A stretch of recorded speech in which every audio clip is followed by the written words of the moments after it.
They would meet in the public houses and prove to one another by means of diagrams that the windmill was bound to fall down, or that if it did stand up, then that it would never work.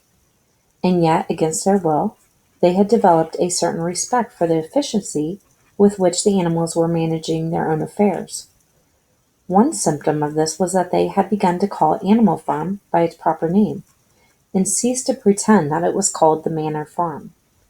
They had also dropped their championship of Jones, who had given up hope of getting his farm back, and gone to live in another part of the county. Except through Whymper, there was as yet no contact between Animal Farm and the outside world.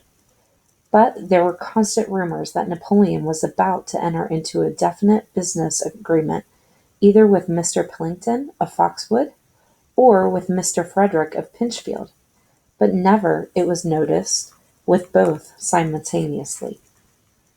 It was about this time that the pigs suddenly moved into the farmhouse and took up their residence there.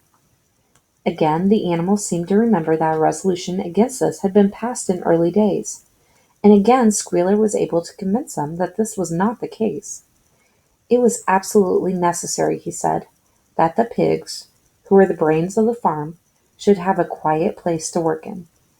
It was also more suited to the dignity of the leader, for of late he had taken to speaking of Napoleon under the title of leader. To live in a house than in a mere sty. Nevertheless, some of the animals were disturbed when they heard that the pigs not only took their meals in the kitchen and used the drawing room as a recreation room, but also slept in the beds. Boxer passed it off as usual with "Napoleon is always right." But Clover, who thought she remembered a definite ruling against beds, went to the end of the barn and tried to puzzle out the 7 commandments, which were inscribed there. Finding herself unable to read more than individual letters, she fetched Muriel. "Muriel," she said, "read me the 4th commandment. Does it not say something about never sleeping in a bed?" With some difficulty Muriel spelt it out.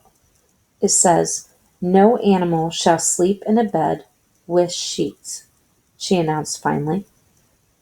Curiously enough, Clover had not remembered that the 4th commandment mentioned sheets. But as it was there on the wall, it must have done so. And Squealer, who happened to be passing at this moment, attended by 2 or 3 dogs, was able to put the whole matter in its proper perspective. "You have heard then, comrades," he said, "that we pigs now sleep in the beds of the farmhouse. And why not? You do not suppose surely that there was ever a ruling against beds? A bed merely means a place to sleep in. A pile of straw in a stall is a bed, properly regarded. The rule was against sheets, which are a human invention. We have removed the sheets from the farmhouse beds and sleep between blankets. And very comfortable beds they are too. But not more comfortable than we need, I can tell you, comrades, with all the brain work we have to do nowadays. You would not rob us of our repose, would you, comrades? You would not have us too tired to carry out our duties. Surely none of you wishes to see Jones back." The animals reassured him on this point immediately, and no more was said about the pigs sleeping in the farmhouse beds. And when some days afterwards it was announced that from now on the pigs would get up an hour later in the mornings than the other animals, no complaint was made about that either. By autumn the animals were tired but happy. They had had a hard year, and after the sale of part of the hay and corn, the stores of food for the winter were none too plentiful. But the windmill compensated for everything. It was almost half built now. After the harvest there was a stretch of clear dry weather, and the animals toiled harder than ever, thinking it well worth while to plod to and fro all day with blocks of stone, if by doing so they could raise the walls another foot.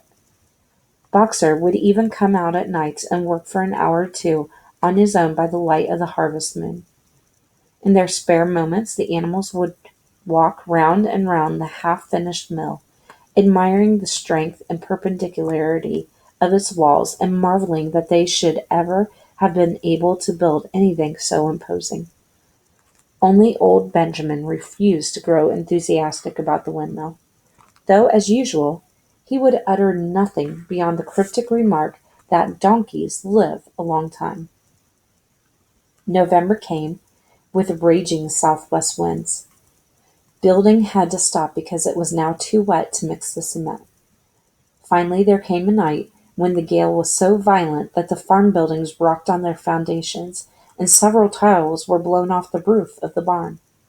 The hens woke up squawking with terror because they had all dreamed simultaneously of hearing a gun go off in the distance. In the morning the animals came out of their stalls to find that the flagstaff had been blown down, and an elm tree at the foot of the orchard had been plucked up like a radish. They had just noticed this when a cry of despair broke from every animal's throat. A terrible sight had met their eyes. The windmill was in ruins. With one accord they dashed down to the spot. Napoleon, who seldom moved out of a walk, raced ahead of them all. Yes, there it lay, the fruit of all their struggles levelled to its foundations, the stones they had broken and carried so laboriously scattered all around. Unable at first to speak, they stood gazing mournfully at the litter of fallen stone. Napoleon paced to and fro in silence, occasionally snuffing at the ground. His tail had grown rigid, and twitched sharply from side to side, a sign in him of intense mental activity. Suddenly he halted as though his mind were made up. "Comrades," he said quietly, "do you know who is responsible for this? Do you know the enemy who has come in the night and overthrown our windmill? Snowball!" he suddenly roared in a voice of thunder. "Snowball has done this thing. In sheer malignity, thinking to set back our plans and avenge himself for his ignominious expulsion, this traitor has crept here under cover of night and destroyed our work of nearly a year.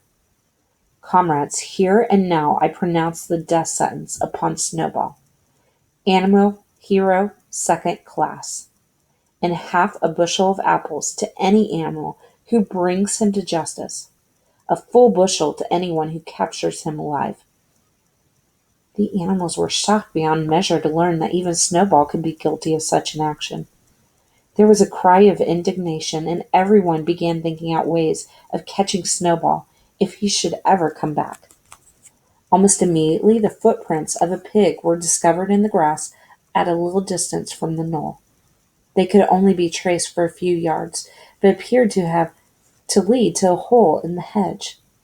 Napoleon snuffed deeply at them and pronounced them to be Snowball's.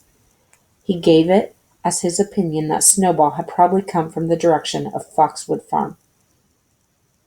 "No more delays, comrades," cried Napoleon, when the footprints had been examined. "There is work to be done. This very morning we begin rebuilding the windmill, and we will build all through the winter, rain or shine. We will teach these miserable traitor that he cannot undo our work so easily.